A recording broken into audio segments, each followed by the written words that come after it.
Hello everyone, Aaron from Map Accountancy here.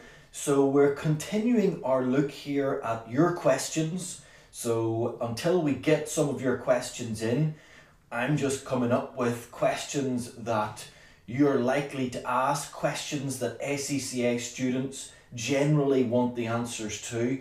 And we're going to look now at the core question, the big question that everyone wants to know. How do I pass my exams? How do I pass an ACCA exam?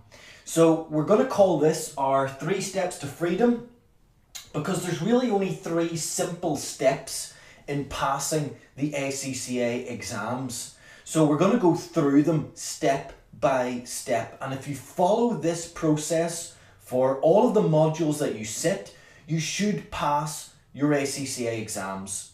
So the first thing to do is to, number 1, cover the syllabus, and I'm going to add an extra bit onto this, which is to cover the syllabus quickly, because not only do you need to cover everything on the syllabus, but you need to get through it pretty quickly, because in these ACCA exams, it's not syllabus knowledge that's going to get you through them, it's applying that syllabus knowledge. So what you need to do is, during that process, focus on the basics. So learn all of the basic calculations, learn the basic models if there are models to learn for that syllabus. Do simple illustrations. So keep those illustrations simple so that you learn how to do the basic calculations and basic discussion of theory areas. Now, what you need to do is then take that knowledge and feed it into your exam question practice.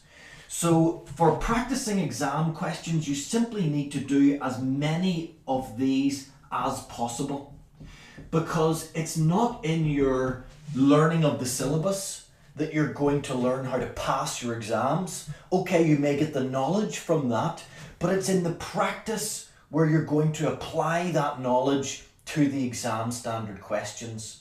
A lot of students will focus too much on this part, covering the syllabus, and leave out this bit, covering it quickly.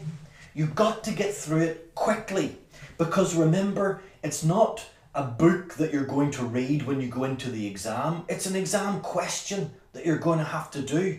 So you need to start focusing on exam questions as soon as possible and do as many questions as possible. Now, when I say that, I mean that coming up to the exam, let's say 3 weeks before the exam, at that point, you put away the book. You don't read any more syllabus knowledge. You should know it all by then.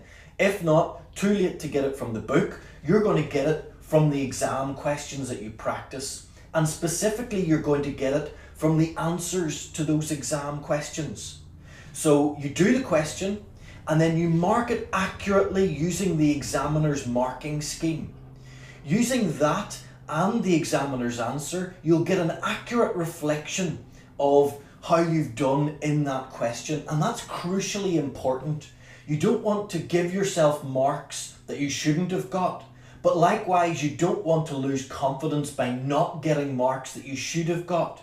So use that examiner's answer, number 1, to learn from, because remember, no book anymore, it's gone. And number 2, to mark it accurately to make sure that you're picking up the marks. Definitely, with 2 weeks to go before the exams, get rid of the book, burn the book. I don't care what you do with the book, but don't read it. Just go to your exam questions and do as many as you possibly can. And at that stage, your exam questions should be timed. So you have to do them under timed conditions. And you must do at least 1 full past paper, start to finish, within the time period. So 3 hours usually for your ACCA exams. So you must make sure that you've practiced under exam conditions a full 3-hour paper. Now, the last thing you need to focus on is exam technique for the particular paper that you're looking at. So there is general exam technique, such as focusing on your timing, leaving questions when your time is up, moving on to the next question. That's simple stuff. If you're towards the professional level of the ACCA, you'll know that because you can't get there without doing that. You'll soon start to realise if you don't finish the exam, you don't pass it. So that's the first thing. But then you've got to look at specific exam technique for particular papers. Now this is something we focus on in more detail in the revision courses that we offer. But for example, for F7 there are 5 questions. And each exam sitting, those 5 questions cover broadly the same areas. Question 1 is on groups. Question 2 is a trial balance. Question 3, cash flow statements and ratios. Questions 4 and 5 are on IFRS. Now, if you've got that knowledge, well then it's going to be much more easy to pass the exam. You need an exam technique for each of those 5 questions, which is what we can provide. Now, focus on that specific exam technique for each paper that you're sitting, because it's one thing learning the syllabus, but that's only half of it. The second part is applying the syllabus in the exam. And remember, we're not going into the exam to read a book or learn something. We're going in there to pass. We're going in there to answer questions. If you haven't answered loads and loads and loads of questions before you come in, you might get stumped. Something will come up that you haven't seen before. Whereas if you have answered loads of questions, you know your exam technique, well then you get in and you go, oh, I've seen this question before, or I've seen this asked in a different way before. I'll fit that answer into this.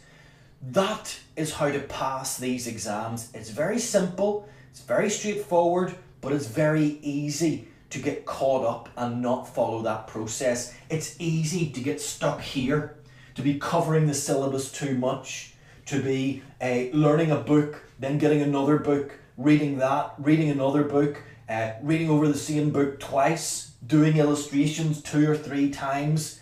Okay, if you're very lucky, it might be enough to pass, but if you want to be sure of passing, you need to take that knowledge and use it to practice your exam standard questions. That is where you're going to pass the exam. That and your exam technique for whatever paper it is that you're focusing on.